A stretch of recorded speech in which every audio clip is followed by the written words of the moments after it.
The Galactic Combat Academy's training hall buzzed with the usual cacophony of alien cadets exchanging war stories. Belle sat quietly in the corner, her human frame seeming almost fragile compared to the hulking Crithians and the serpentine Zelnari around her. Nox leaned against the wall beside her, arms crossed, his expression unreadable, as their classmates boasted about their species' military achievements. "The Battle of Thorn's Gate," roared Vexthor, a Crithian warrior whose scales gleamed like polished obsidian. "My people held that fortress for 70 planetary rotations against impossible odds. We carved our victory into legend." The other cadets cheered, sharing their own tales of ancestral glory. The Zenthari spoke of their precision strikes. The Morphidians recalled their last stand on the Crystal Plains. Every species represented in the Academy had stories they wore like badges of honor. Every species except the humans. Instructor Calmandris, a floating jellyfish-like being with luminescent tendrils, drifted toward Belle and Nox. Its translation matrix hummed.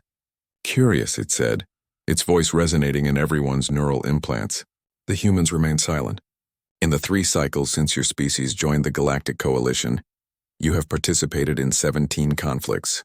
Your combat efficiency ratings are remarkable, yet you never speak of these engagements."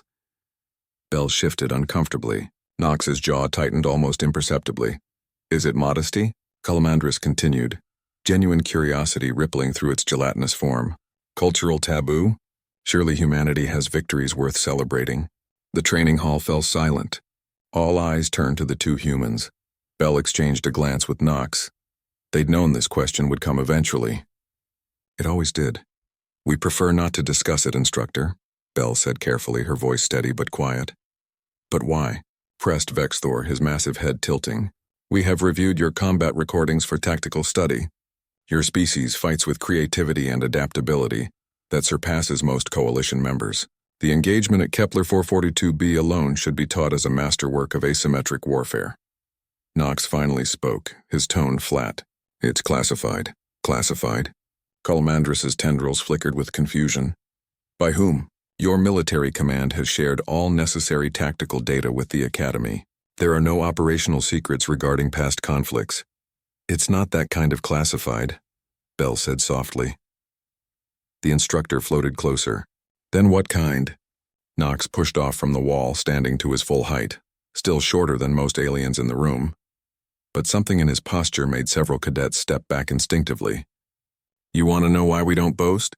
Fine. But don't say we didn't warn you." Belle stood as well, her hand briefly touching Nox's arm in a gesture of solidarity. "We don't talk about combat because we're afraid of what we might remember," she said. "And more importantly, what you might learn about us." "Explain," Calmandris commanded, though its tone was gentler now. Nox's eyes grew distant.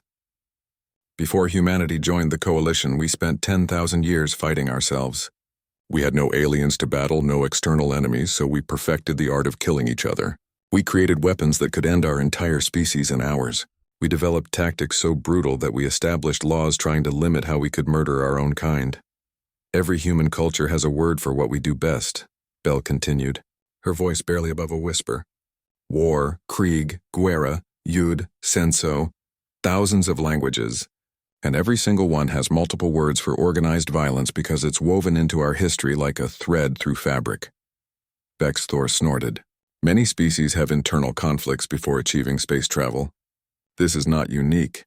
"You don't understand," Nox said, shaking his head. "We didn't just have conflicts. We industrialized slaughter. We built factories whose only purpose was producing tools to kill other humans more efficiently. We dropped bombs that turned cities into shadows on the ground. We created diseases to weaponize against ourselves. We fought wars that consumed millions of lives over lines drawn on maps." Belle took a breath. "The Battle of Kepler 442b that you mentioned, the one where 43 humans held off a hive incursion of over 2,000 hostiles for 6 days. We lost 27 soldiers in that engagement." "A noble sacrifice," Calmandris said. "We didn't think about nobility," Belle replied. "We thought about the Battle of Stalingrad, the Siege of Leningrad, Verdun, the Somme. Human battles where we lost more soldiers in single days than you've lost in your entire recorded military history. When we fought on Kepler 442b, we weren't thinking about heroism. We were thinking about how familiar it all felt." The training hall had become deathly quiet. Knox continued. Every human combat instructor, every soldier, every officer, we carry thousands of years of refined killing knowledge. It's taught in our schools as history. Children learn about Thermopylae, Cannae, Agincourt, Gettysburg, D-Day. We study failure and success with equal intensity because survival meant learning from every mistake. When you ask why we don't boast, Bell said, meeting Calmandris's alien gaze, it's because we've seen what happens when humans glorify combat. It becomes easier to start the next war. We learned that lesson in blood over and over again. We stopped celebrating war because we realized we were too good at it. The recordings you've studied, Knox added, they're sanitized. You see the tactics, the efficiency, the results. You don't see what's happening in our heads. Every human in combat is drawing on ancestral memory of atrocity. We know 1,000 ways to break an enemy because we've used them all on each other. Vexthor's scales had lost some of their luster. But you fight for the coalition now. You protect allied worlds. Surely there is honor in that. Bell smiled sadly. We do our duty. We protect those who need protection. But honor, glory? Those words taste like ash to us. We know where they lead. Calmandris's tendrils had gone dark. Its bioluminescence dimmed. I begin to understand the classification. You fear that other species might learn too much from human methods. Partially, Knox admitted, but mostly we're classified to ourselves. Every human soldier undergoes psychological conditioning to cope with what we're capable of. We don't talk about combat because speaking it aloud makes it real again. Makes us remember that we're the descendants of survivors of ourselves. The instructor floated in silence for a long moment. Finally, it spoke again. The coalition chose well when accepting humanity. You bring not just military prowess, but wisdom earned through terrible experience. We bring scars, Bell corrected gently. We just hope they're useful.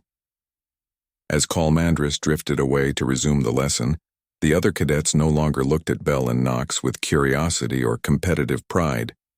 There was something else in their eyes now, understanding perhaps, or maybe fear.